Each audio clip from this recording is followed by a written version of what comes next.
மற்றும் சமூகம் அதில் பார்க்க போகக்கூடிய கான்செப்ட் வந்து பாலின அடிப்படையிலான வன்முறை. பாலின அடிப்படையிலான வன்முறை ஜெண்டர் பேஸ்ட் வயலன்ஸ் என்பது உலகில் நிலவும் வன்முறையின் மிகவும் பரவலான மற்றும் சமூக ரீதியாக பொறுத்து கொள்ளப்பட்ட வடிவங்களில் ஒன்றாகும். இந்தியாவில் இது ஒரு பரவலான மற்றும் தொடர்ச்சியான சவாலாகும். இது ஆண் ஆதிக்கத்துடன் நேரடியாக இணைக்கப்பட்டுள்ளது மற்றும் பெண்கள் மீது வன்முறையை திணிக்க ஆண்களுக்கு சலுகையும் சக்தியும் உள்ளது என்பது அதன் அடிப்படை நம்பிக்கை ஆகும். பாலின அடிப்படையிலான வன்முறை என்றால் என்ன? பாலின அடிப்படையிலான வன்முறை, that is gender based violence என்பது என்ற சொல் தனிநபர்கள் அல்லது தனிநபர்களின் குழுக்களை அவர்களின் பாலினத்தின் அடிப்படையில் தனிநபர்கள் மற்றும் குழுக்கள் செய்யும் வன்முறைகளில் இருந்து வேறுபடுத்துவதற்காக பயன்படுத்தப்படுகிறது. உடல், பாலியல் அல்லது உளவியல் ரீதியான தீங்கு விளைவிக்கும் அல்லது விளைவிக்கக்கூடிய செயல்கள் இதில் அடங்கும். செயல்களில் அச்சுறுத்தல், வற்புறுத்துதல் மற்றும் தன்னிச்சையான சுதந்திரத்தை பறித்தல் ஆகியவை பாலின அடிப்படையிலான வன்முறையின் வடிவங்கள் ஆகும். அப்போ பாலின அடிப்படையிலான வன்முறை என்றால் என்ன? சிம்பிள். இது ஒரு பாலின அடிப்படையான வன்முறை என்பது உடல் ரீதியாக மாத்திரம் அந்த பெண்களுக்கு வந்து வன்கொடுமை செய்யறது மாத்திரம் பாலியல் வன்கொடுமை கிடையாது. அவளுடைய மன ரீதியாக அவளை வந்து துன்புறுத்துறது, அடுத்தது அவளுடைய தனிப்பட்ட செயலை வந்து செய்யாம அவளுடைய சுதந்திரத்தை பறிக்கிறது. இது எல்லாமே ஒரு வகையான அடிப்படையிலான துன்பம் என்பது பெயர். பாலின அடிப்படையான வன்முறை என்பது பெயர். பெண்களின் கண்ணியம், பாதுகாப்பு, பாலியல் இனப்பெருக்க திறன் மற்றும் அவர்களின் சொந்த உடலை கட்டுப்படுத்தும் உரிமை பெண்களின் உடல் மற்றும் மன ஆரோக்கியத்தில் அதன் அடிப்படையான தாக்கம் என்பதாகும். பாலின அடிப்படையான வன்முறை ஆண்களுக்கும் பெண்களுக்கும் இடையிலான அதிகார சமத்துவ இன்மையிலிருந்து உருவாகிறது.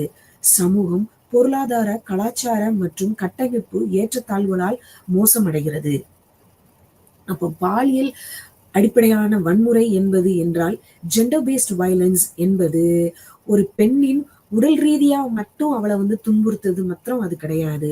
அவளுடைய ஒவ்வொரு ஆக்டிவிட்டியும் ஒவ்வொரு செயல்லையும் இப்படி செய்யாத, அப்படி செய்யணும், இது செஞ்சா தப்பு, அது செஞ்சா தப்பு, நீ இத முடிவு நீயா எப்படி உன்னோட தன்னிச்சையா நீ மாத்திரம் இண்டிவிஜுவலா இந்த இதை வந்து இதை வந்து நீ செய்யலாம்.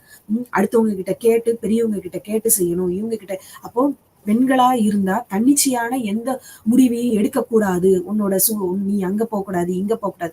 இப்போ செயல்களின் அச்சுறுத்தல், வற்புறுத்தல் மற்றும் இதைத்தான் நீ செய்யணும், இதைத்தான் படிக்கணும், இங்கதான் நீ வேலை பார்க்கணும், இவரைத்தான் நீ கல்யாணம் பண்ணணும், இவர் கூட தான் நீ இது பண்ணணும், இத்தனை குழந்தைய தான் பெத்துக்கிறணும், இவங்க கூட தான் நீ இருக்கணும் அப்படிங்கிற இதெல்லாம் சொல்றதுக்கு பேருதான் பாலின அடிப்படையான வன்முறை. பாலின அடிப்படையான வன்முறையின் வகைகள்.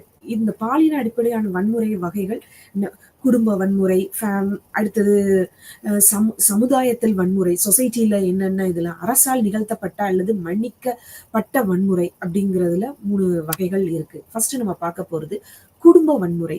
குடும்ப வன்முறை அப்படிங்கிறது என்ன அப்படின்னா, குடும்ப வன்முறை என்பது குழந்தைகள் மீதான பாலியல், வீட்டில் துஷ்பிரயோகம் போன்றவை, வரதட்சணை தொடர்பான வன்முறை, பலாத்காரம் மற்றும் குடும்பத்தால் பாலியல் பலாத்காரம், கௌரவ குற்றங்கள், பாலின தேர்ந்தெடுக்கப்பட்ட கருக்கலைப்பு மற்றும் பெண் சிசுக்கொலை, பெண் பிறப்புறுப்பு சிதைவு மற்றும் தீங்கு விளைவிக்கும் பிற பாரம்பரிய நடைமுறைகள், லெஸ்பியன், இருபால் மற்றும் திருநங்கைகளுக்கு எதிரான வன்முறை மற்றும் மீறல்கள், பாலியல் மற்றும் இனப்பெருக்க உரிமைகள் என்பாகும்.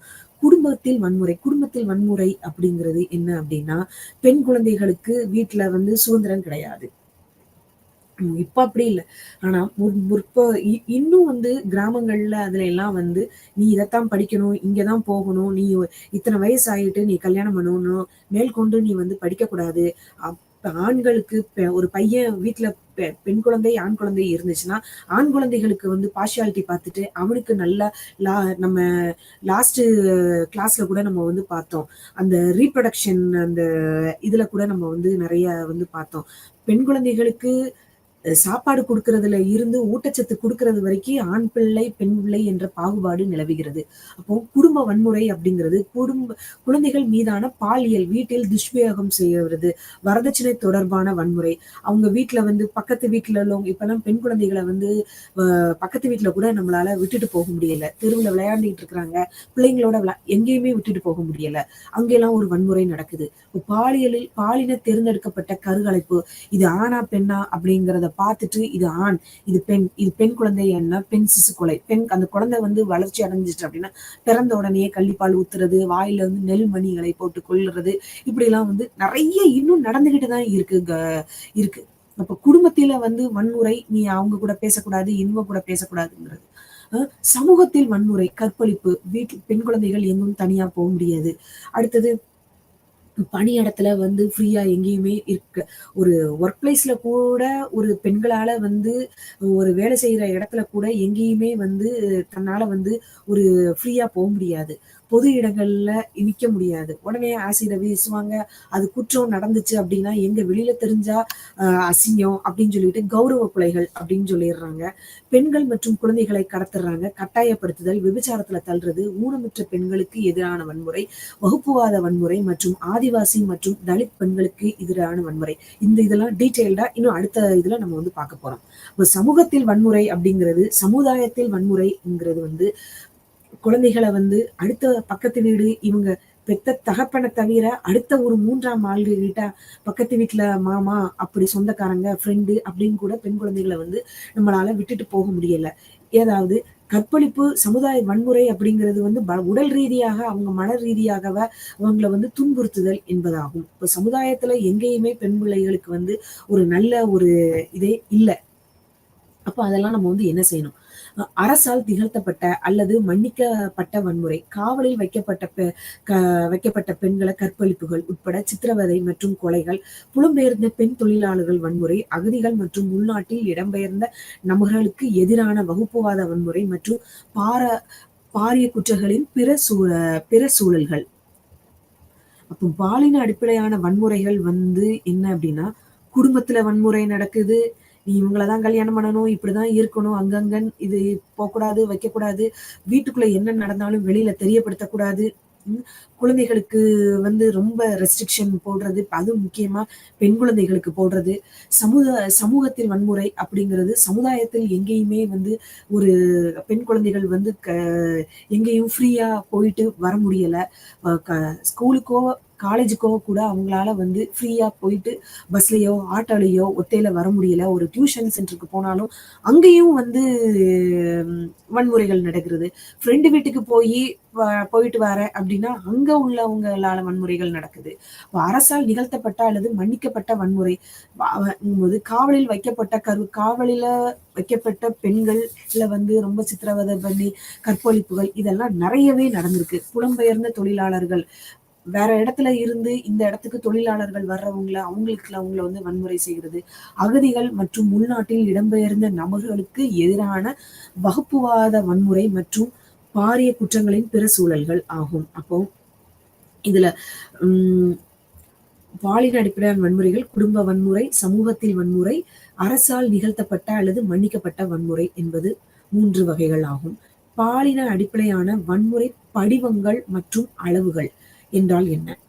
அதுனா பாலின அடிப்படையான வன்முறை மௌனம் மற்றும் சகிப்புத்தன்மை கலாச்சாரத்தால் நீண்ட காலமாக மறைக்கப்படுகிறது. பாலின அடிப்படையான ஒரு ஏதாவது வன்முறை நடந்தது அப்படின்னா ஜெண்டரா அவங்க வந்து இப்படி ஆண் பெண்ணுன்னா அது அமைதியா போயிடுறது. சரி விட்டு தள்ளுவோம், எதையுமே நம்ம கண்டுக்க கூடாது, பொறுமைதான் முக்கியம் அப்படிங்கிறது. இது நம்ம வெளியில சொன்னோம் அப்படின்னா நம்மள வந்து ஏதாவது தப்பா நினைப்பாங்க, அவங்க அப்படி நினைச்சிருவாங்க. அப்போ உண்மையிலேயே இப்படி நடந்திருக்குமா, இப்படி இருக்குமோ அப்படி இருக்குமோ அப்படிங்கிறதுனால யாருமே சொல்லாம அது சகிப்புத்தன்மையோட மறைக்கப்படுகிறது.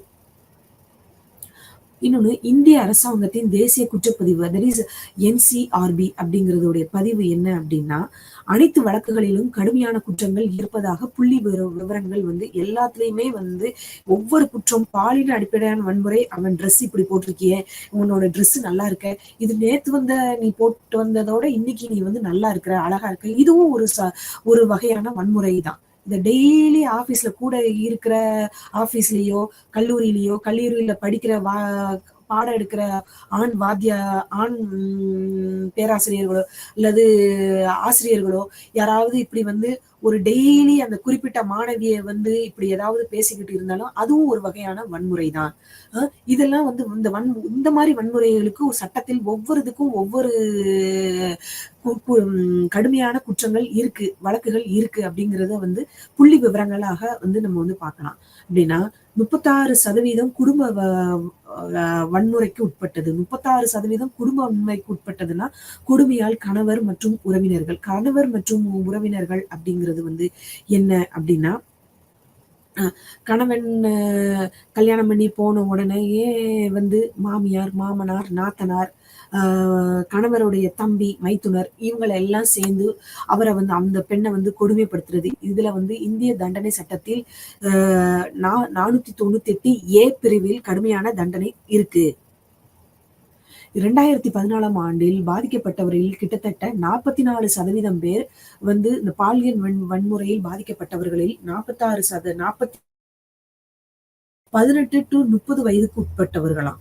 இப்ப இதெல்லாம் வந்து நம்ம கேட்கும் போது எவ்வளவு, அப்போ 18ல இருந்து 30 வயதுக்கு உட்பட்டவர்களே 44% வந்து பாதிக்கப்பட்டவர்கள்.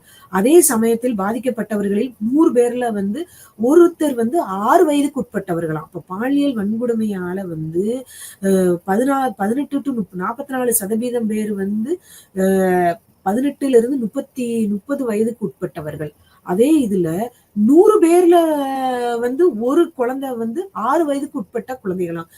புள்ளி ரீதியா நம்ம வந்து பார்க்கும்போது எவ்வளவு இதா இருக்கு. இப்ப பாலியல் அடிப்படையான வன்முறை படிவங்கள் அளவுல அதுல வந்து நம்ம மேக்சிமம் வந்து எல்லாரும் வந்து மௌனம் சாதிப்பது, சகிப்புத்தன்மையோட வந்து நீண்ட காலமாக அதை வந்து வெளியில சொல்லாம யாரும் நம்ம நினைச்சுக்கிருவாங்க. வீட்டுல படிக்கிற இடத்துல வகுப்புகள் எடுக்கிற ஆசிரியரோ யாராவது டியூஷன் போற இதுல இடத்துல இது பண்ணா நம்மளை வந்து படிக்க அனுப்ப மாட்டாங்க, நம்மள தப்பா நினைப்பாங்க. அப்ப நீ என்ன செஞ்சியோ, நீ வந்து அப்படி ட்ரெஸ் பண்ணிட்டு போயிருப்பியோ, நீ வந்து அப்படி அவர்கிட்ட சிரிச்சு பேசுனியா, அப்படி அதனாலதான் அவர்கிட்ட வந்து அவர் வந்து உன்னைய வந்து தப்பான கண்ணோட்டத்துல அவங்க பாக்குறாங்களா, அவர் எவ்வளவு பெரிய ஆளு, அவர் அப்படிலாம் செஞ்சிருக்க மாட்டாரு, நான் வந்து அவரை வந்து ஒரு அப்படி நான் நினைக்கல, அப்படி இப்படின்ட்டு வெளியில தெரிஞ்சா நான் அவரை வந்து என்னுடைய தகப்பன் ஸ்தானத்துலதான் நான் வந்து வச்சிருந்தேன் அப்படின்னுட்டு அவங்க கூட வந்து அந்த மாணவி வந்து நினைச்சிருந்திருக்கலாம். ஆனா இதெல்லாம் வந்து மௌனமா வெளியில சொல்லாம சகிப்புத்தன்மையோட நம்ம வெளியில சொன்னா நம்ம அசிங்கம், நம்மளுடைய கலாச்சாரம் என்ன அப்படின்னு நீண்ட காலமாக மறைச்சு வைக்கிறது ஒரு பெரும் குற்றமாகும். இதுல வந்து என்ன சொல்றாங்க அப்படின்னா, என்சிஆர்பி இந்திய அரசாங்கத்தின் தேசிய குற்றப்பதிவு ஸ்டாட்டிஸ்டிக்கல் புள்ளி விவரங்களோட நம்மளுக்கு வந்து சொல்லியிருக்கிறாங்க. 36% வந்து மெயினா வந்து குடும்ப வன்முறை மூலியமா தான் வருது. அதுக்கு தண்டனை வந்து 498 பிரிவின் கீழ் இந்திய தண்டனை சட்டத்தில் பிரிவுல 498ல கடுமையான தண்டனைகள் இருக்கு. 214ஆம் ஆண்டில் பாதிக்கப்பட்டவர்களில் கிட்டத்தட்ட 44% பேர் வந்து 18ல இருந்து 30 வயதுக்கு உட்பட்டவர்களாம். அதே சமயம் அந்த பாதிக்கப்பட்டவர்கள்ல 100 பேர்ல ஒருவர் வந்து 6 வயதுக்கு உட்பட்ட சிறு பாலின குழந்தைகள் அப்படிங்கிறாங்க.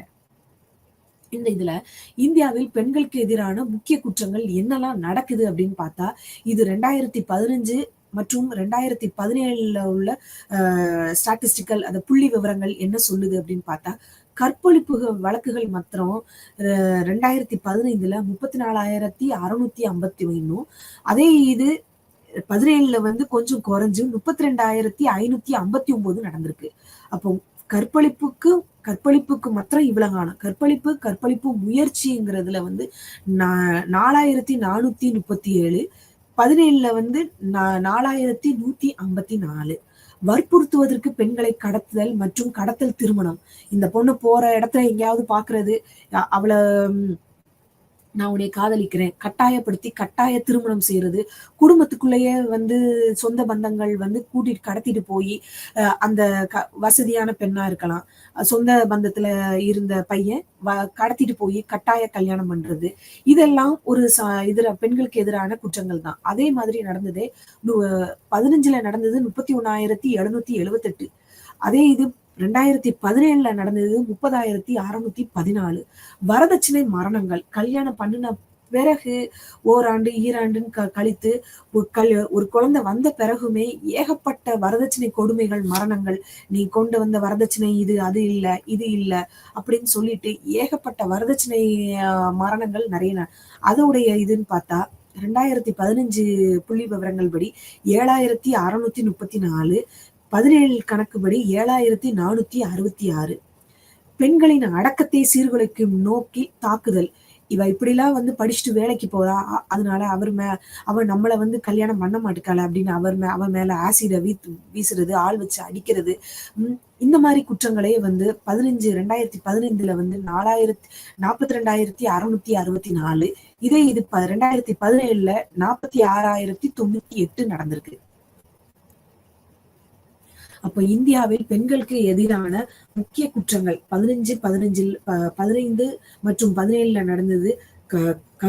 பாலியல் வன்கொடுமையில வந்து நம்ம நிறைய பார்க்கிறோம். கற்பழிப்பு முயற்சி, வற்புறுத்ததுக்கு பெண்களை கடத்தி மற்றும் கடத்தல் திருமணம், வரதட்சணை மரணங்கள், பெண்களின் அடக்கத்தை சீர்குலைக்கும் நோக்கில் தாக்குதல் நடத்துதல், இதெல்லாம் வந்து பெண்களுக்கு எதிரான முக்கிய குற்றங்கள் ஆகும்.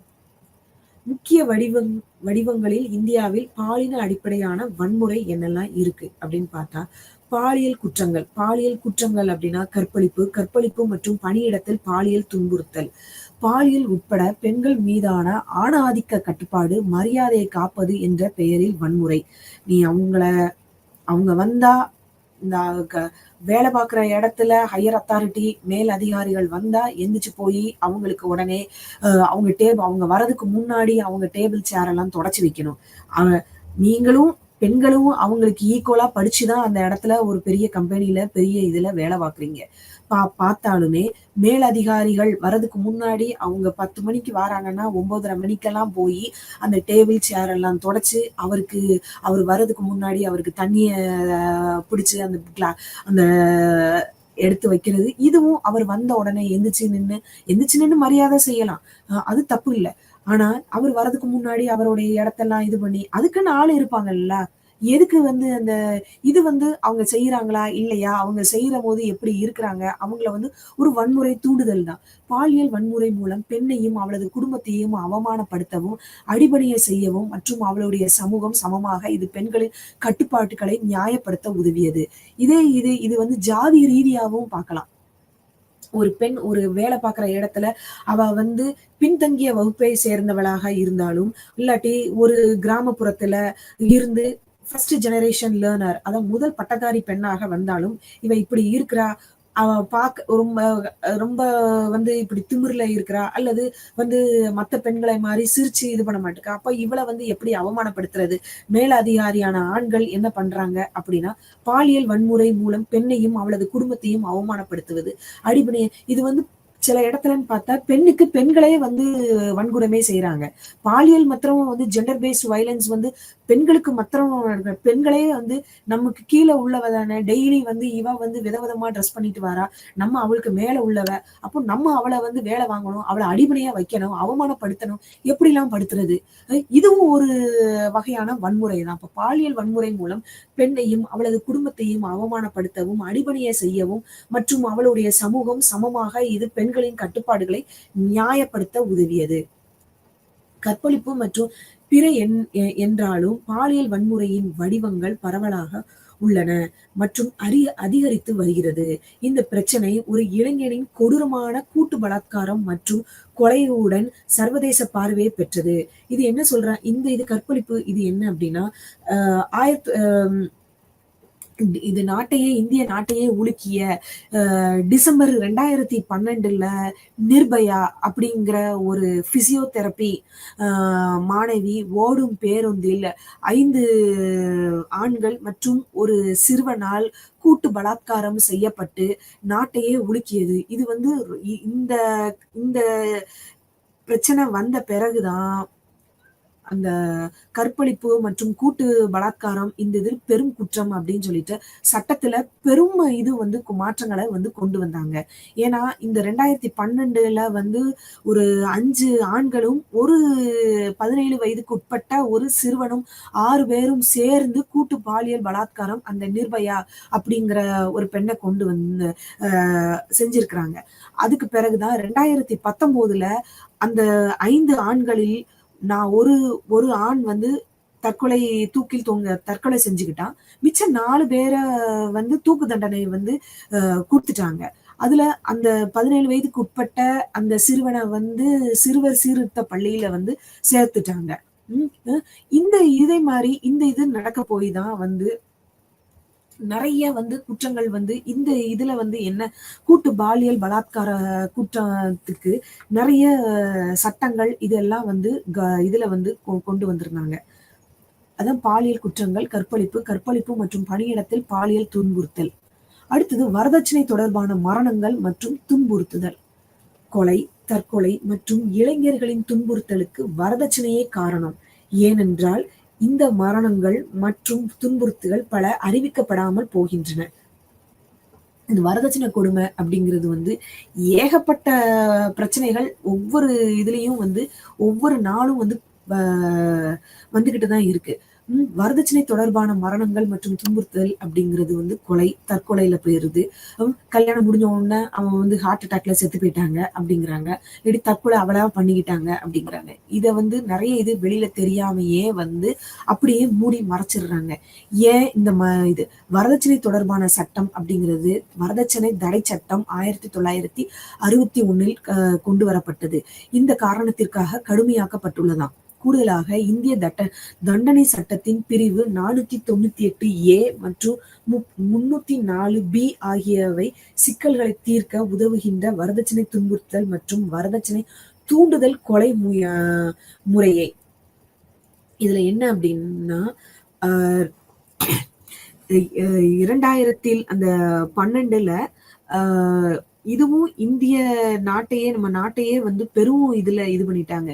25 வயதை நிரம்பிய தொழில்நுட்ப பட்டதாரி அந்த பெண்ணும் அவளுடைய 13 மாத பெண் குழந்தையும் அப்படி படுக்கை அறையிலேயே தீயிட்டு கொளுத்தி விட்டார்களாம். தீ ஏன் அப்படின்னா வரதட்சணை அப்படிங்கிறதுல வந்து 10 லட்சம் ரூபாய் வந்து அந்த பெண்ணோட பெற்றோர்கள் கல்யாணத்துக்கு கொடுத்திருக்காங்க. 10 லட்சம் ரூபாய் ஹோண்டா சிட்டி கார் கொடுத்திருக்கிறாங்க. ஒரு அபார்ட்மெண்ட் வீடு வாங்கி கொடுத்திருக்கிறாங்க. 10 லட்சம் ரூபாய் கேஷும் கொடுத்திருக்கிறாங்க. இதெல்லாம் காணாது அப்படின்னுட்டு இன்னும் கூடுதலாக வரதட்சணை வேண்டும், பிறந்த குழந்தையும் பெண் குழந்தையே அப்படின்னு சொல்லிட்டு அந்த பெண் 25 வயது வெறும் 25 வயசுல உள்ள அந்த பெண்ணு ஒரு பட்டதாரியான பெண்ணை படுக்கை அறையில் அந்த பெண்ணையும் 13 மாதமே நிரம்பிய அந்த பெண் சிசுவையும் கட்டில்ல போட்டு அப்படியே தீ வைத்து கொளுத்தி விட்டார்கள். இதை வந்து கண்டுபிடிச்சுதான் அவங்களுக்கு வந்து கடுமையான தண்டனை வந்து கொடுக்கப்பட்டது. தண்டனை சட்டத்தின் பிரிவு 498A மற்றும் 304B கீழ் அவங்களுடைய தண்டனை வந்து ரொம்ப கொடுக்கப்பட்டாங்க. இன்னொன்னு அடுத்த இதுன்னு பார்த்தா குடும்ப வன்முறை அப்படிங்கிறது ஏற்கனவே நம்ம பார்த்ததுதான்.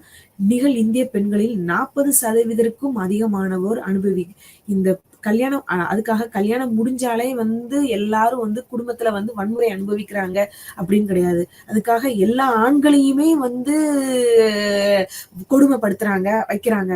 நம்மள கல்யாணம் பண்ண நம்ம வீட்டுல உள்ள தகப்பனும் ஒரு ஆணு தான், நம்ம கூட பிறந்த அண்ணன் தம்பிகளும் ஒரு ஆண் தான், இப்படி எல்லாம் இருக்கிறாங்க. அப்ப எல்லா ஆண்களையும் நம்ம வந்து ஒரே கண்ணோட்டத்துல நம்ம வந்து பார்க்க கூடாது. இதுல புள்ளி விவரங்கள் என்ன சொல்லுதுன்னா, 40% அதிகமான பேர் திருமண வாழ்வில் ஒரு கட்டத்தில் குடும்ப வன்முறையை அனுபவிக்கிறாங்களாம். குடும்ப வன்முறைனா நம்ம வீட்டுக்குள்ள சண்டை வருது, அது இல்ல இது வரும்னா மாமனார் மாமியார் மூலியமா வன்முறையை இது பண்றாங்க.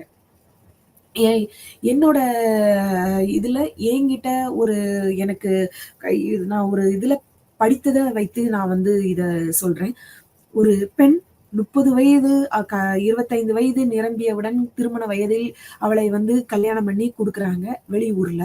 ஆனா அந்த கணவன் அவரை நன்றபடியா நல்லா பாத்துக்கிறாங்க. அந்த பெண்ணும் மேல் படிப்பையும் படிச்சுக்கிட்டே தான் இந்த வீட்டையும் பாத்துக்கிறாங்க. அவங்க போய் மேல் படிப்பையும் இதுல அந்த பெண் பிரெக்னன்ட் ஆகுறா. அப்போ மாசம் இது பண்ணும்போது அந்த பெண்ணுக்கு உடல் ரீதியா பல பிரச்சனைகள் இருக்கு. அவளை மருத்துவரிடம் கொண்டுட்டு போய் காமிக்கிறாங்க. காமிச்சு இது பண்ணும்போது கட்டில விட்டு இறங்கக்கூடாது. ஒரு 2 மாசம் 3 மாசம் ட்ரீட்மெண்ட்லயே நீ இருக்கணும். மாத்திரை இதெல்லாம் சாப்பிடணும் அப்படின்ட்டு டாக்டர் சொல்லிடுறாங்க. சொன்ன பிறகும் அந்த கணவன் மாமியார் அந்த தன்னோட தாயை நம்பி அந்த மனைவியை விட்டு செல்கிறார். ஆனா மாமியார் என்ன பண்றாங்க, அவர் மகன் வேலைக்கு சென்றவுடன் மருமகளை அந்த வேலை வீட்டுல வேலை செய்யறது, அது துணி துவைக்கிறது, வாஷிங் மிஷின் இது எல்லார் வீட்லயும் இருக்கு. அது இருந்தாலும் அந்த பெண்ணோட வீட்டுல வாங்கி கொடுத்தாலும் அதுல நீ துணி துவைக்க கூடாது, நீ கையால தான் துவைக்கணும், மாடியில போய் அதை காய போடணும், இதை எடுக்கணும், வீட்டுல இவ்வளவு வேலை செய்யணும் வைக்கணும் அப்படின்னு. ஒரு சமயத்தில் அவளுக்கு முடியாம மயங்கி விழுறா. மயங்கி விழுந்த பிறகும் அந்த பெண்ணை அந்த மாமியார் எதுவுமே பார்க்கவில்லை, கண்டுக்கவே இல்லை. அவங்க சமையல் பண்றாங்க, சாப்பிடுறாங்க. சாப்பிட்டுட்டு எல்லாத்தையும் கழுவி அந்த பாத்திரத்தை எல்லாம் எல்லாமே ஒரு பருக்கை விடாம இது பண்ணிடுறாங்க. அது மாதமாய் இருக்கக்கூடிய அந்த பெண்ணால உணவு வயிறு பசிக்குது, சாப்பிட முடியல, வேற என்ன செய்ய? இப்படி எல்லாம் இதெல்லாம் குடும்ப வன்முறை.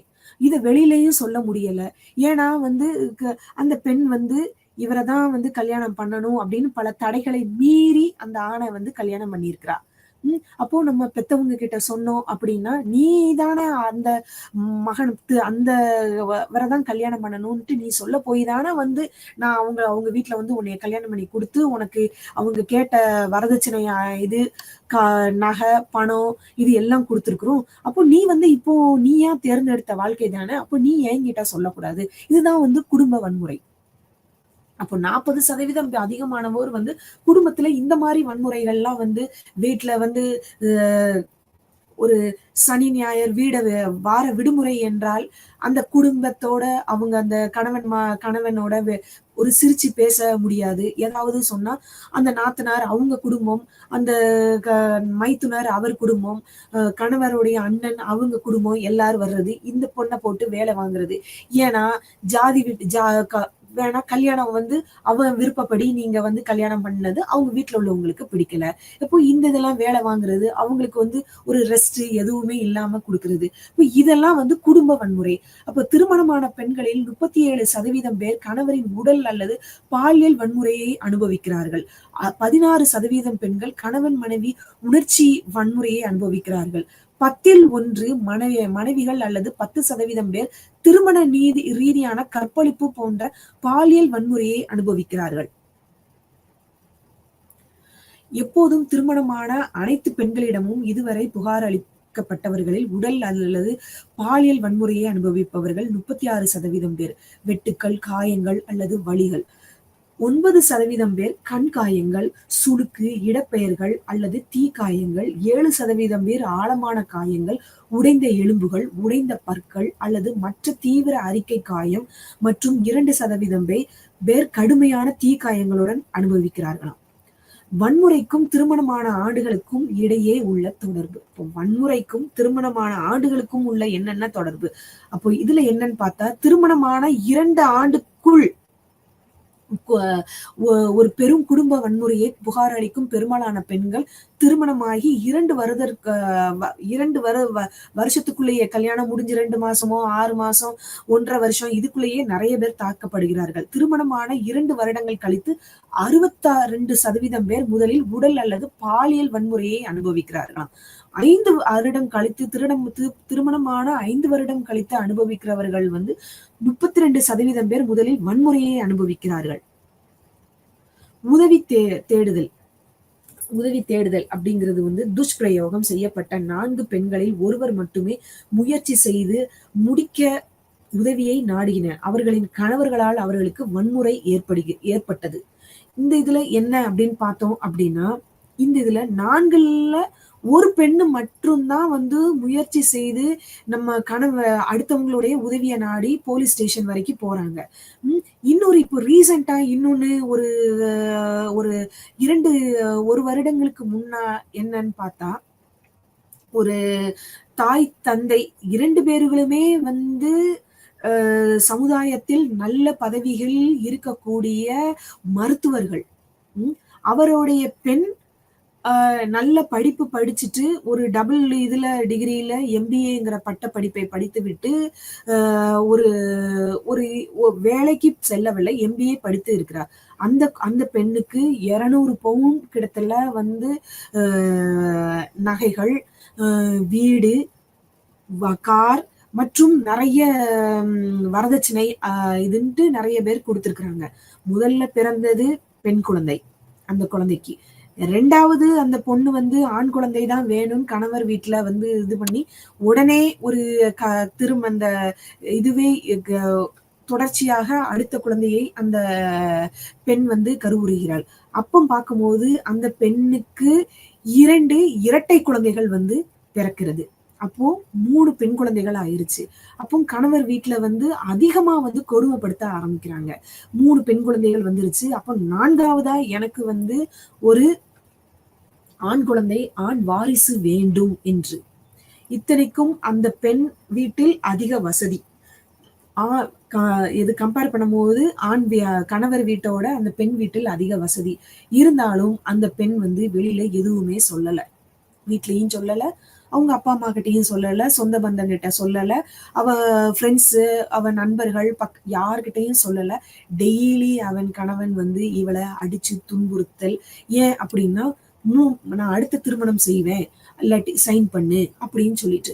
ஒரு கட்டத்தில் என்ன ஆயிருது அப்படின்னா, இந்த பொண்ணை வீட்டுல அடிச்சு ரொம்ப துன்புறுத்தும் போது இந்த பெண் யாருக்கும் தெரியாமல் தன்னை காத்து கொள்ள 3 பெண் குழந்தைகளையும் இவளால அங்கிருந்து கூட்டிட்டு வர முடியல. விட்டுட்டு தான் உயிரை காப்பாத்தணும் அப்படின்னு சொல்லிட்டு தான் வீட்டை சேர்றா. சேர்ந்த பிறகு போலீஸ் ஸ்டேஷன் மூலியமா எனக்கு இனிமேல் இருந்து அவர் தேவையே இல்லை, எனக்கு அவ அடிச்சு முகம்லாம் வீங்கி அந்த பெண்ணு ரொம்ப சித்திரவதையை அனுபவிச்சதுக்கு எங்க கொன்றுவாங்களோ அப்படின்னு சொல்லிதான் இந்த பொண்ணு மறுபடியும் போலீஸ் ஸ்டேஷனுக்கு போறா. போலீஸ் ஸ்டேஷன் மூலியமா அந்த 3 பெண் குழந்தைகள் மாத்திரம் எனக்கு போதும், அவருடைய இதே வேணான்னு சொல்லிட்டு டைவர்ஸ்க்கு அப்ளை பண்ணி, நாங்க எங்க வீட்டுல இருந்து கொடுத்த இது எல்லாம் வேணும், இது எல்லாம் நகை உதவி எல்லாம் வேணும் அப்படின்னுட்டு இந்த பொண்ணு ஏன் அப்படின்னா ஒரு கட்டத்தில் அவளால தாங்கிக் கொள்ள முடியவில்லை. இப்போ போலீஸ்ல நீ புகார் அளித்தது, இதை முதலில் திருமணம் முடிந்த உடனே உன் வீட்டுல போய் 10 லட்சம் வாங்கிட்டு வா, 5 லட்சம் வாங்கிட்டு வா அப்படின்ட்டு கொஞ்சம் கொஞ்சம் கேட்டு அடிச்சு அனுப்புறாங்கல்ல. அப்பவுமே நீங்க ஏன் போலீஸ் ஸ்டேஷன்ல கம்ப்ளைண்ட் பண்ணல, இது ஏன் நீங்க மறைச்சிங்க அப்படின்னு சொல்லிதான் இப்ப போலீஸ்ல கேக்குறாங்க. இது கேட்கக்கூடியது தானே. அப்போ 3/4 பேர் நடக்கிறது துஷ்பிரயோகம் செய்யப்பட்ட 4 பெண்கள்ல இதே மாதிரி ஏகப்பட்ட பெண்கள் பாதிக்கப்பட்டவர்கள் வெளியிலே சொல்லாம, வெளியில தெரிஞ்சா நம்ம குடும்ப மானம் போயிரும், அசிங்கமா போயிரும், நம்ம அப்பா அம்மாவுக்கு அசிங்கமா போயிடும், நம்ம கூட பிறந்தவங்களுக்கு இதனால அசிங்கமா போயிரும், நம்மளுக்கு பின்னாடி உள்ள அக்கா தங்கைகளுக்கு திருமணம் ஆகாமல் போயிரும் அப்படிங்கறதுனால இவங்க சொல்லாமையே மறைக்கிறாங்க. உதவிகள் தேடுறது கிடையாது. அப்ப 4ல் 1% பேர் மாத்திரம்தான் போலீஸ் ஸ்டேஷனையோ அடுத்தவங்க உதவியோ நாடுறாங்க. 2% பெண்கள் மட்டுமே குடும்ப வன்முறையை எதிர்கொண்டவர்கள் காவல்துறையினரிடம் தலையிட முயன்றனர். ஒரு பெரிய பாலியல் வன்முறையை அனுபவித்தார்கள். இப்போ 1 வாரத்துக்கு முன்னாடி பேப்பர்ல தான் நான் பார்த்தேன். திருமணம் முடிந்த நாள்ல இருந்து கிட்டத்தட்ட 3 வருடமா அந்த கணவன் வந்து பேங்க்ல வேலை பார்க்கறானா. இது ஒரே பெண் குழந்தை போல நல்ல நகை, வரதட்சணை, ஆணுக்கு தேவையான வண்டி, வீடு எல்லாம் வாங்கி குடுத்துருக்காங்க. இருந்தாலும் அந்த ஆண் வந்து இந்த பெண்ண வந்து கல்யாணம் பண்றதுக்கு முன்னாடியே அவன் இன்னொரு பெண்ணோட வந்து தொடர்புல இருந்திருக்கிறான். இவங்க வீட்டோடைய வற்புறுத்தலால அவன வந்து கல்யாணம் பண்ணி அந்த பெண்ண வந்து கல்யாணம் பண்ணி 3 வருடமாக அந்த சித்திரவதைய அந்த பெண் வந்து அனுபவிச்சிருக்கு. ஒரு கட்டத்துல அந்த பொண்ணால தாங்க முடியல அப்படின்னு சொல்லிட்டு தான், அவ வீட்ல வந்து எல்லாரும் வந்து 3 வருடம் ஆகிவிட்டது, குழந்தை இல்லையே அப்படின்னு சொல்லிட்டு இந்த பெண்ண வந்து எல்லாரும் ஒரு மாரி பேச போயி, இவ வேற வழி இல்லையே அப்படின்னு சொல்லி அவங்க வீட்ல உள்ளவங்க கிட்ட சொல்லியிருக்கிறா. சொன்ன உடனே என்ன ஆகுது, என்னைய வந்து கல்யாணம் முடிஞ்ச நாளுல இருந்து அவர் என்கிட்ட ஒரு நாளும் நன்றாக என்னை நடத்தவில்லை. என்கிட்ட சிரித்து பேசவில்லை. எதுவுமே என்னை எரிந்தெறிந்து தான் பேசுவாரு. அவ்வளவு சித்திரவதைகள் அந்த வீட்ல அனுபவிச்சிருக்கிறா. இந்த வெளியில சொன்னா நம்மளுக்கு வந்து நம்ம அப்பா, அம்மா வந்து வயதானவர்கள் கஷ்டப்படுவாங்களே அப்படின்னு சொல்லிட்டு. ம் இது 3 வருடம் கழித்து உன் பெண் வந்து கருவுறவில்லை. எனக்கு இவ வேண்டாம். நான் வேற ஒரு பெண்ண கல்யாணம் பண்ண போறேன்னுட்டு அந்த கணவன் சொல்ல போய் தான், இன்னும் நம்ம இருக்கக்கூடாது அப்படின்னு சொல்லி தான் இந்த பொண்ணு வந்து போலீஸ் ஸ்டேஷனுக்கு போயி, இப்போ போலீஸ் மூலியமா வந்து அந்த பெண்ண மீட்டெடுத்து அவளுக்கு அவர் கொண்டு வந்த நகை, திருமணத்துக்கு குடுத்த சீர்வரிசைகள் எல்லாமே அவங்க அவங்க போலீஸ் மூலியமா அந்த பெண் அவங்க வீட்ல இருந்து எல்லாம் வாங்கி இந்த பெண்ணுக்கு இன்னொரு வாழ்க்கையை தேர்ந்தெடுக்க உரிமை இருக்கு அப்படின்னு சொல்லி இது பண்ணியிருக்கிறாங்க. அப்போ 2% பெண்கள் மட்டுமே குடும்ப வன்முறையை வந்து எதிர்கொண்டவர்கள் காவல்துறையினரிடம் தலையிட முயன்றனர். ஒரு பெரிய பாலியல் வன்முறையை அனுபவித்த பெரும்பாலான பெண்கள், ஆனால் உடல் ரீதியான அல்ல வன்முறை 85% பற்றி யாரிடமும் சொல்லவில்லை. 8% பேர் மட்டுமே இதுவரை உதவியை நாடி உள்ளனர். ஆண்கள் மத்தியில் உள்ள உணர்வுகள் 75,000 இந்திய ஆண்களில் கிட்டத்தட்ட 51% சில எந்த ஒரு ரீசனுக்காகவே மனைவியை அடிப்பது அல்லது அடுத்தவங்க முன்னாடி வந்து திட்டுறது, குறிப்பாக அவள் தன் மாமியாரை மதிக்கவில்லை, சமைப்பது இல்லை, உடல் உறவை மறுப்பது என அவள் வந்து ஏதாவது கைப்பட்டா குத்தம், கால்பட்டா குத்தம் அப்படின்னு சொல்லிட்டு இது வந்து நான் சொல்லல, ஸ்டாட்டிஸ்டிக்ஸ் ரெக்கார்டே வந்து சொல்லுது. 75,000 இந்திய ஆண்களில் கிட்டத்தட்ட 51% பேர் வந்து இந்த காரணங்களுக்காக ஒழுங்கா இருக்க மாட்டேங்கா, வீட்டுல யாருக்கிட்டையும் பேச மாட்டேங்கிறா, மாமியாரை மதிக்கல, நாத்தனாரை மதிக்கல, வீட்டுல வேலை செய்யல, அவ இஷ்டத்துக்கு இருக்கா, அங்க போறா, எல்லார்கிட்டையும் போன்ல ரொம்ப நேரம் பேசுறா, வீட்டுல வேலை செய்யறது கிடையாது. இந்த மாதிரி உள்ள இதெல்லாம் வந்து துன்புறுத்துகள் எல்லாம் நடக்குது. ஆசிட் தாக்குதல் 2013 இந்திய தண்டனை சட்டத்தில் இது ஒரு குறிப்பிட்ட குற்றமாக அங்கீகரிக்கப்பட்டது. 326A மற்றும் B பிரிவின் கீழ் இந்த சட்டம் கொண்டு வந்தப்பட்டது. ஜனவரி மாதம் கார்னெல் பல்கலைக்கழகம் நடத்திய ஆய்வு 1990 முதல் 2010 வரை 153 தாக்குதல்கள் ஊடகங்களில் பதிவாகி உள்ளதாக கூறுகிறது. அப்போ 99 முதல் 2010 வரை இந்த கேப்ல இந்த 11 வருஷத்துல 153 தாக்குதல்கள் வந்து பதிவாகி உள்ளதாங்க மீடியா வந்து சொல்லுது. இந்த இதுக்கு 2013 வந்துதான் இந்த இந்திய தண்டனை சட்டம் வந்து இது ஒரு பெரிய குற்றமாக அங்கீகரிக்கப்பட்டது. என்ன பிரிவின் கீழ் 326A மற்றும் B பிரிவில் இந்த ஜனவரி மாதம் கார்னெல் பல்கலைக்கழகம் நடத்திய இந்த ஆய்வின் கீழ் இவ்வளவு தாக்குதல் நடந்திருக்கு. இந்த தண்டனையை வந்து 326A 213 வந்து இந்த இந்திய தண்டனை சட்டம் கொண்டு வந்தாங்க. ஆசிட் சர்வரைசர் ஃபவுண்டேஷன் இந்தியா ASFI படி அமில வன்முறை அதான் ஆசிட் தாக்குதல் வழக்குகள் இந்தியாவில் ஆண்டுக்கு ஒரு வருஷத்துக்கு வந்து 100 முதல் 500 வரை இருக்கலாம் அப்படிங்கிறது ஒண்ணு வந்து ஒரு ரிசர்ச் வந்து கண்டுபிடிச்சிருக்கிறாங்களாம். இந்தியால மாத்திரம் ஒரு வருஷத்துக்கு 100 முதல் 500 ஆசிட் தாக்குதல் வந்து இருக்கலாம் அப்படின்னு சொல்லிட்டு ஆசிட் சர்வரைசர்ஸ் ஃபவுண்டேஷன் அப்படிங்கிற ஒரு இது வந்து கண்டுபிடிச்சிருக்கிறாங்க. அடுத்தது வந்து கௌரவ குற்றங்கள்னா என்ன? சமீப ஆண்டுகால நாட்டில் பல தாக்குதல்கள் மற்றும் கொலைகள் நடந்துள்ளன. பாதிக்கப்பட்டவர் குடும்பத்திற்கு அவமானத்தை கொண்டு வந்து விட்டார் என்ற குற்றவாளியின் கருத்து சமூகம் கருதுகிறது. அதனால கௌரவ குற்றங்கள் பெரும்பாலும் இளம் பெண்கள் மற்றும் சிறுமிகளை இலக்காக கொண்டுள்ளன. ஆனால் மேலும் ஜாதி மற்றும் மதங்களுக்கு இடையேயான திருமணங்களை தேர்ந்தெடுக்கும் இளம் தம்பதிகள் அவர்கள் சமூக எல்லைகளை தாண்டியதாக கருதப்படுவதால் தண்டிக்கப்படுகிறார்கள். இப்போ சென்ற வருடம் அக்டோபர் மாதம் 2023 அக்டோபர் மாதம் தூத்துக்குடி மாவட்டத்தில் ஒரே சமூகத்தை ஜாதி ரீதியா மாத்திரம் கொண்டுட்டு போல ஒரே சமுதாயத்தில் சேர்ந்தவர்கள் தான் அந்த ஆண் அந்த பெண்ணும் ஆணும் அவங்க வந்து காதலித்தார்கள். ஆனா வீட்டுல வந்து அந்த பெண்ணோட வீட்டுல வந்து வசதி வாய்ப்புகள் ஒரே சமுதாயத்தை சேர்ந்தவர்கள் தான். ஆனா அந்த பெண்ணோட வீட்டுல வந்து வசதி வாய்ப்புகள் அதிகம் உள்ளது. அந்த கம்பேர் டு அந்த ஆணோடைய இதை இது பண்ணும்போது அந்த ஆணோடைய வீட்டுல 2 பையங்க. அவங்க அப்பா எங்கேயோ வந்து கூலி வேலையா போறாரு. அவங்க அம்மாவும் ஏதோ ஒரு கூலி இதுல வேலை பார்க்கறாங்க. ஆனா இந்த பெண் வீட்டுல வந்து கொஞ்சம் வசதி. அதனால இந்த பக்கத்துல அந்த ஒரே தெருவுல இருந்ததுனால நீங்க வந்து அவங்க அந்த ஆண் வீட்டுல அந்த பையன் வீட்டுல போய் அந்த பொண்ணோட அப்பா வந்து சண்டை போட்டு அவங்களுக்கு வீட்டை காலி பண்ண வச்சிருக்காங்க. இவங்க காலி பண்ணி போன பிறகும் இவங்க 2 பேரும் காதலர்களாக போன்ல பேச வைக்க இருந்திருக்கிறாங்க. இப்ப என்ன பண்ணிட்டாங்க, சென்ற வருடம் அக்டோபர் மாதம் இவங்க போய் இவங்க நண்பர்களுடைய உதவியோட இந்த ஆணும் பெண்ணும் இந்த பொண்ணும் பையனும் வந்து திருமணம் செய்து கொள்கிறார்கள். திருமணம் முடிந்து 2-3 தினங்கள் நண்பர்கள் வீட்டில் இருந்து விட்டு திரும்ப அந்த தூத்துக்குடி அவங்க வீட்டுக்கு அந்த பையனுடைய வீட்டுக்கு வராங்க. வந்தத அந்த பெண்ணு உடைய தந்தை அறிந்து இரவில் ஒரு 7 மணி இரவில் இருக்கும். எல்லா ஆள் நடமாட்டம் இருக்கக்கூடிய நேரத்துல வந்து என்ன பண்றாங்க, கூலிப்படையை ஏவி ஒரு 6 பேர் ஒரு 3 வண்டியில வந்து இந்த பையனையும் இந்த பொண்ணையும் வெட்டி சாய்த்து விட்டு உடனே இது எல்லாமே ஒரு 2 நிமிஷம் 3 நிமிஷம் இடைவேளையில 2 பேத்தையும் வெட்டி போட்டுட்டு போயிட்டாங்க.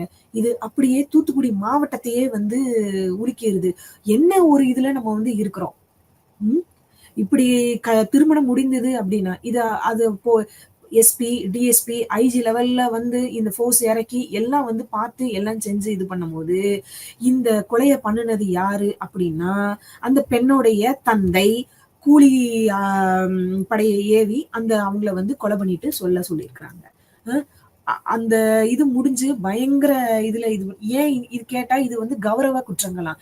ஜாதி ரீதியாவும் ஒண்ணு போல இருந்து ஏற்றத்தாழ்வு சமுதாயத்தில் ஏற்றத்தாழ்வு அவன் வந்து உயர்ந்த வசதி வாய்ப்புகள் உள்ளவன், இந்த பையன் வந்து ஒண்ணு இல்லாதவன் அப்படிங்கிற ஒரே காரணத்துக்காக வந்து கொன்னுட்டாங்க.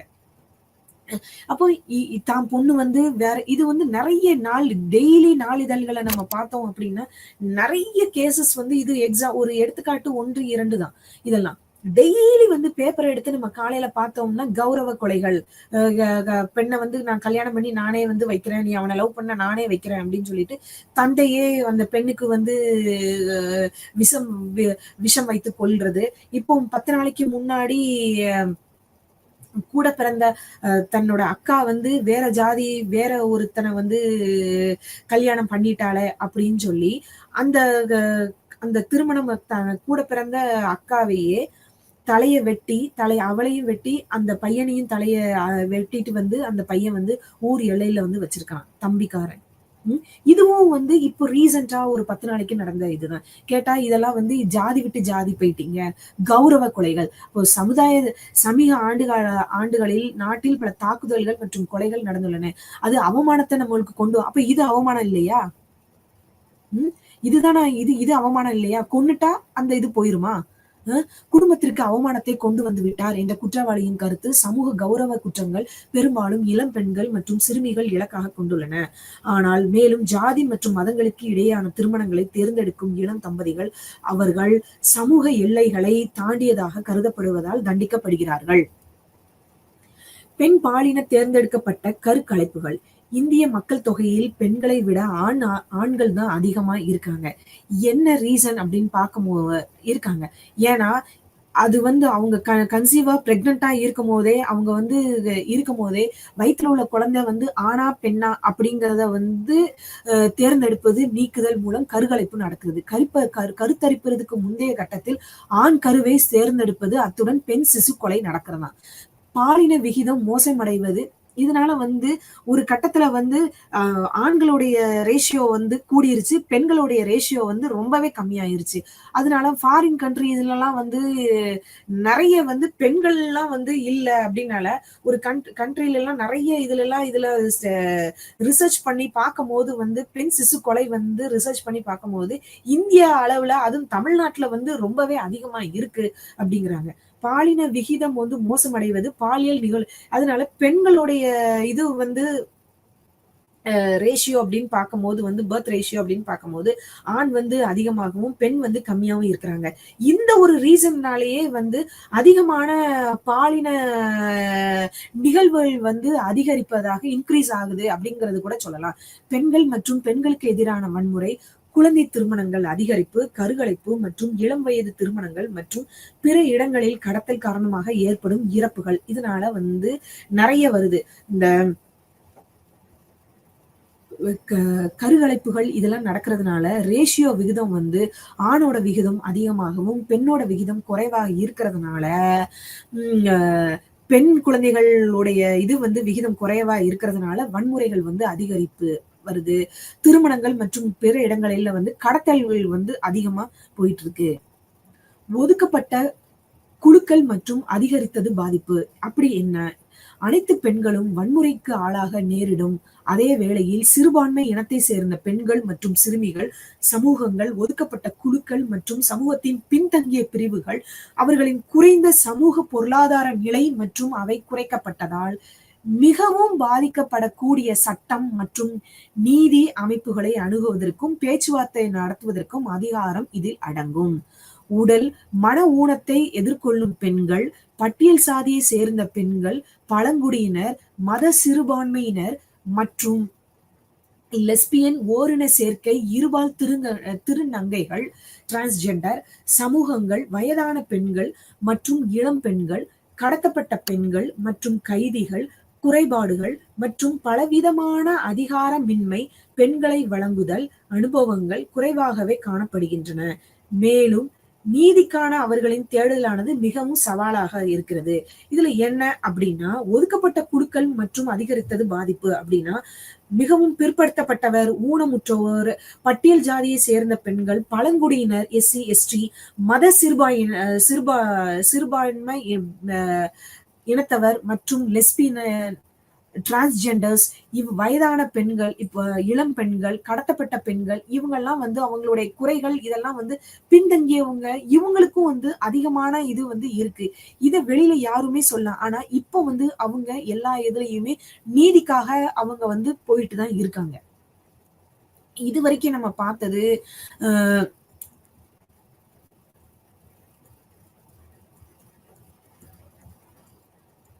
பாலின அடிப்படையான வன்முறைகள் என்ன? அதோடைய வகைகள் என்ன? ஆ அதோட படிவங்கள் என்ன? என்னென்ன ஸ்டாட்டிஸ்டிக்கல் ரேஷியோ 2015, 17ல என்னெல்லாம் நடந்திருக்கு? அதோடைய பாலின முக்கிய வடிவங்களின் இந்தியாவின் பாலின அடிப்படையான வன்முறைகள்ல என்னென்ன மாரிலாம் வருது?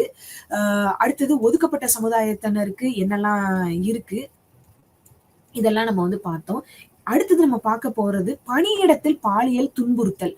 பணியிடத்தில் பாலியல் துன்புறுத்துதல் அப்படிங்கிறது என்ன அப்படின்னா, பணியிடத்தில் உள்ள பாலியல் துன்புறுத்தல் இது போன்ற விரும்பத்தகாத பாலுறவுகளை உள்ளடக்கியது தீர்மானிக்கப்பட்ட நடத்தை. பணியிடத்துல ஒர்க் பிளேஸ்ல செக்ஷுவல் ஹராஸ்மென்ட் அப்படிங்கிறது வந்து பாலியல்லா அவளை வந்து துன்புறுத்தல், கற்பழிப்பு அந்த மாதிரி இது கிடையாது. அதுவும் ஒரு சைட்ல இருந்தா உடல் ரீதியாக, மன ரீதியாக அவளை வந்து துன்புறுத்துதல், பாலியல் சலுகைக்கான கோரிக்கை, பாலியல் வண்ண கருத்துக்களை தெரிவித்துதல், ஆபாச படத்தை காட்டுதல். ஆபாச படம் அப்படிங்கிறது அவள வந்து நான் வந்த உடனேயே, நான் வரதுக்கு முன்னாடியே நீ வந்து என் டேபிள நல்லா நீட் பண்ணணும். தண்ணீய கொண்டுட்டு வா. ம் காஃபி அங்க இது வச்சு காஃபிய வந்து அவங்க கிட்ட வாங்கிட்டு வந்து அட்டெண்டர்ட்ட குடுக்கக்கூடாது. நீ தானே எனக்கு பிஏ, நீயே வந்து கொண்டு வந்து எனக்கு குடுக்கணும். நான் டீ குடிக்கிறது வரைக்கும் என் பக்கத்துல நிக்கணும். என்ட்ட வந்து இது வந்து நானா சொல்லல. இது வந்து நெறைய ஊடகங்கள், நெறைய ஆர்டிக்கிள் இதெல்லாம் வந்து போட்ட இதுதான். நெறைய பேர் கம்ப்ளைண்ட் இது எல்லாம் இருக்கு. அப்போ உடல் ரீதியான முன்னேற்றங்கள், பாலியல் சலுகைக்கான கோரிக்கைகள், அவளுக்கு வந்து செக்ஷுவல் இத தூண்டுறது மாதிரியே வந்து படத்தெல்லாம், பிக்சர்ஸ் எல்லாம் அவளுக்கு WhatsAppல அனுப்புறது. அசிங்கமா மெசேஜ் வந்து பாலியல் வன்முறை தூண்டுற அளவுல WhatsAppல மெசேஜ் அனுப்புறது. ஆ அடுத்தது மெயில் அனுப்புறது அவளுக்கு. அது மாரி ஆபாசமா ட்ரெஸ்ஸ வந்து இது பண்ணி அவர் வந்து அந்த மேலதிகாரிகள் வந்து உட்கார்றது. அசிங்கமா வந்து ஃபோன்ல வந்து அடுத்தவங்க கிட்ட பேசுறது மாதிரியே அசிங்கமா செக்ஷுவல் ஹராஸ்மென்ட் ஓரியன்டடாவே பாலுணர்வை தூண்டுறத லெவல்ல அவள்ட்ட அடுத்தவங்க கிட்ட பேசுறது மாரியே இவள வச்சுக்கிட்டே பேசுறது. இது எல்லாமே வந்து பாலியல் பணியிடத்தில் பாலியல் துன்புறுத்துதல் தான். ஒருத்தங்கள கைய பிடிச்சு இழுத்து அவள டச் பண்ணி தான் பாலியல் வன்முறைன்னு கிடையாது. இது மன உளைச்சலை ஏற்படுத்துறதும் ஒரு பாலியல் ரீதியான துன்புறுத்துதல் தான். இதுல வந்து என்பதுன்னா அன்வெல்கம் என்பது பெண்ணின் கண்ணோட்டத்தில் கவனம் செலுத்தியது. கவனம் என்பது எப்படி, செயலின் நோக்கம் என்ன என்பதை விட இது ஒரு பெண்ணை பாதிக்கிறது. நடத்தை பாலியல் இயல்புடையதாக இருக்க வேண்டும். உதாரணமாக ஒரு முதலாளி அல்லது உயர்ந்தவர் பாலினத்தின் அடிப்படையில் ஒரு பணியாளருக்கு எதிராக பாகுபாடு காட்டுகிறார், மறுக்கிறார், அவளுக்கு ஒரு உதவி உயர்வு அல்லது பதவி உயர்வு அல்லது இந்த பொண்ணு நம்ம கிட்ட நல்லா இது அட்ஜஸ்ட் பண்ணி போறா அப்படின்னா அவளுக்கு பதவி உயர்வு கொடுக்கறது என்ன, அவளுக்கு எல்லா சலுகைகள் கொடுக்கறது என்ன. இதனால அடுத்த பெண்கள் வந்து அப்போ பெண்கள்லாம் இப்படிதான் இருப்பாங்க அப்படின்னு ஒரு தப்பான இது வந்துடக்கூடாது. அப்போ வேலை பார்க்குற இடத்துல ஒருத்தருக்கு வந்து தனியான ஒரு சலுகைகள் கொடுக்கும் போது அதுவும் வந்து அடுத்தவங்களுக்கு வந்து மன உளைச்சலை ஏற்படுத்தி ஒரு இந்த மாதிரி துன்புறுத்துதல் தான். எனவே பாலியல் இயல்புடைய நடத்தை மட்டுமே உள்ளே வருகிறது நேரடி பாலியல் துன்புறுத்தலின் வரம்பு. பணியிடத்தில் பாலியலின் துன்புறுத்தல் வடிவங்கள், வேலைவாய்ப்பு அதிகரிப்புக்கு முன் நிபந்தனையாக பாலியல் உதவிகள், பதவி உயர்வு. இதன் பொருள் ஒரு பெண் வேலைக்கு செல்வதன் பலன்களை பெறுவார் அல்லது தரம் அல்லது கல்வியல் உயர்வு அல்லது ஒப்புதல் அல்லது பரிந்துரை. அவள் ஒப்புக்கொண்டால் மட்டுமே தொல்லை. பழிவாங்கும் பாலியல் உதவிகளை வழங்க மறுப்பது எதிராக பின்னடைவை ஏற்படுத்துகிறது. அவ வந்து நம்மளுக்கு வந்து அட்ஜஸ்ட் பண்ணி போகல. அதனால அவளுடைய மார்க்க குறைச்சேன், அவளை ஃபெயில் ஆக்கி போட்டேன், அவளுக்கு பதவி உயர்வு வழங்கல, அவளை வந்து பணியில வந்து டிஸ்மிஸ் பண்ணினேன், அவளுக்கு வந்து எல்லா சலுகைகளையும் நான் வந்து இது பண்ணேன் அப்படிங்கிற ஒரு துன்புறுத்தல வந்து இது பண்றாங்க. விரோதமான பணிச்சூழல், பணியிட சூழல் பாலியல் ரீதியாக மாறுகிறது. நிறைய ஒர்க்க குடுக்குறது, ஓவர் டைம் அந்த வேலை, இந்த வேலை எல்லாருடைய வேலையும் அவங்க வரல. ஒரு 10 பேர் வேலை செய்றத 2டே நான் 10 பேர் வேலை செய்ற வேலைய ஒரே ஆள்ட்ட குடுத்து, எனக்கு இந்த ஃபைல வந்து இத்தன மணிக்குள்ள நீ பார்த்து குடுக்கணும். இஷ்டம் இருந்தா இரு, இல்லாட்டி வெளியில போ. அப்படின்னா எனக்கு வந்து அட்ஜஸ்ட் பண்ணணும். பணியாளரின் வேலைத்திறன் பாதிக்கப்படும் அளவிற்கு இது எங்கே குற்றவாளி நேரடியாக அந்த பெண்ணை துன்புறுத்தாமல் இருக்கலாம். ஆனால் அவர் பாலின உணர்வற்ற சுவரொட்டி, பாலின உணர்வற்ற கணினி திறன்களை வலியுறுத்தல், ஆபாச படத்தை காண்பித்தல், ஆபாச நகைச்சுவைகளை உறக்கச் சொல்லுதல், அசிங்கமா ஜோக்ஸ்ங்கிற பேர்ல வந்து அசிங்கமான வந்து இதுல வந்து போன்ல பேசுறது மாதிரியே இவளை வந்து பேசுறது, ஆபாச இதுல காமிக்கிறது, படத்தை போட்டு காமிக்கிறது, செல்போன்ல மெசேஜ் அனுப்புறது, இது எல்லாம் அவளுடைய அதிக ஸ்ட்ரெஸ், அதிக இது ஏடா குடும்ப சுமைக்காக அந்த பெண்கள் வந்து வேலைக்கு வந்தா இதை இது பண்றது.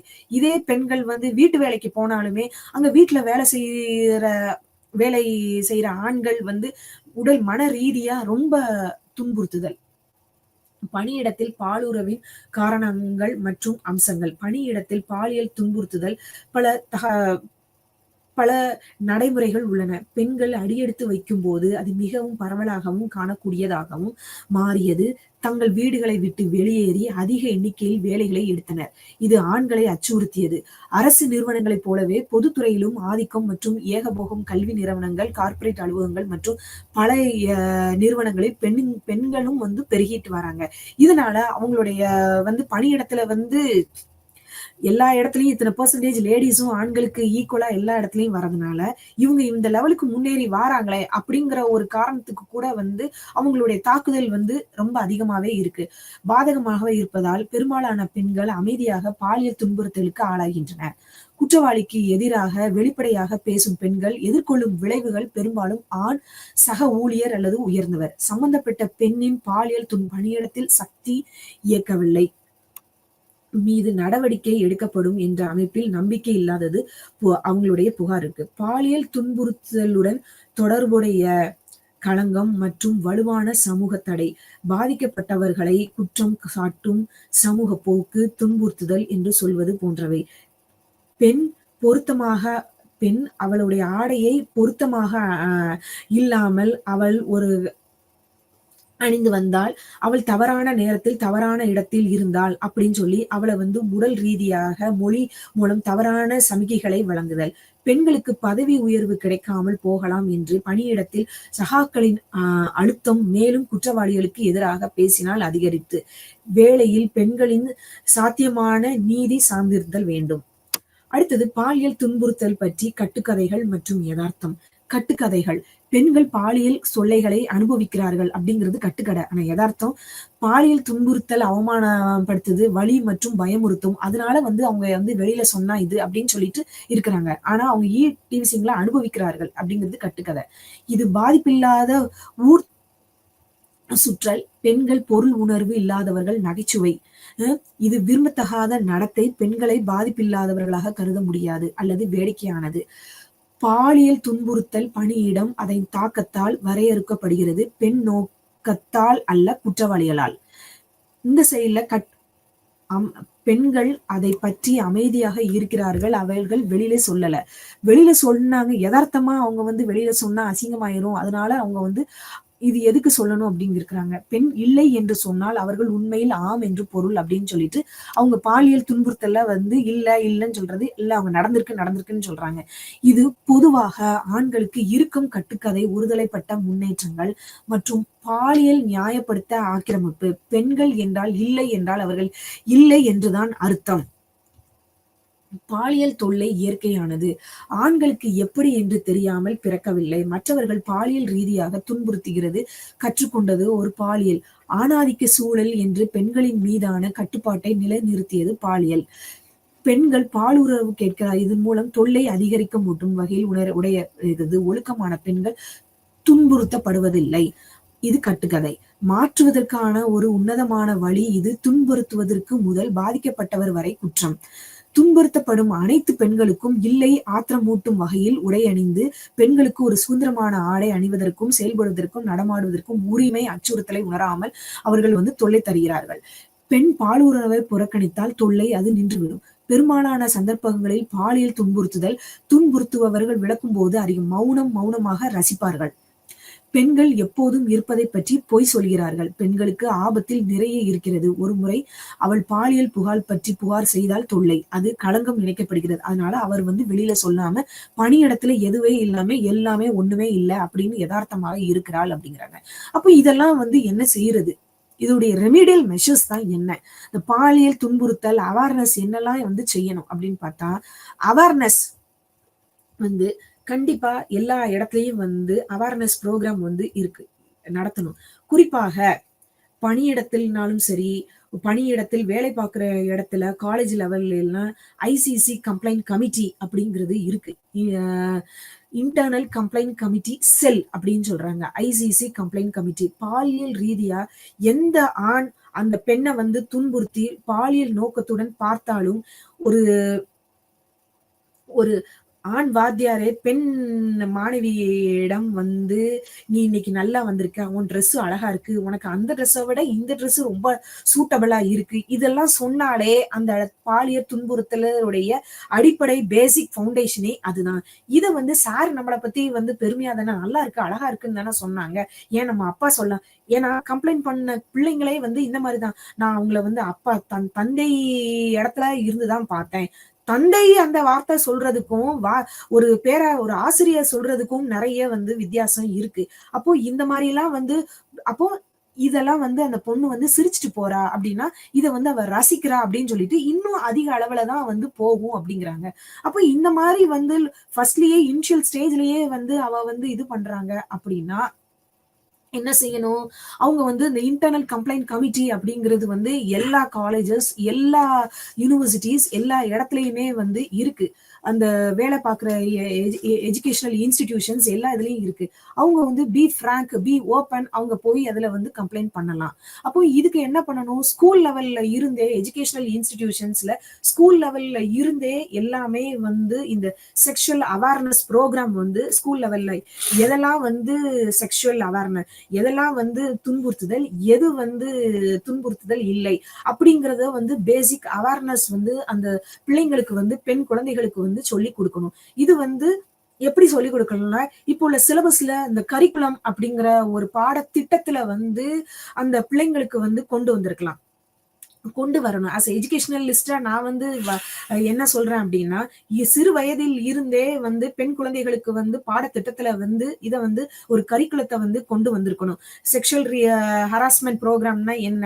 அ எதெல்லாம் ஹராஸ்மென்ட், எதெல்லாம் ஹராஸ்மென்ட் இல்ல அப்படிங்கிறது அந்த குழந்தைகளுக்கு வந்து தெரியப்படுத்தணும். அப்போ அவங்களுக்கு வந்து நெறைய இடத்துல வந்து கைடன்ஸ் அண்ட் கவுன்சிலிங் வந்து கண்டிப்பா ஒரு இடத்துல இருக்கு.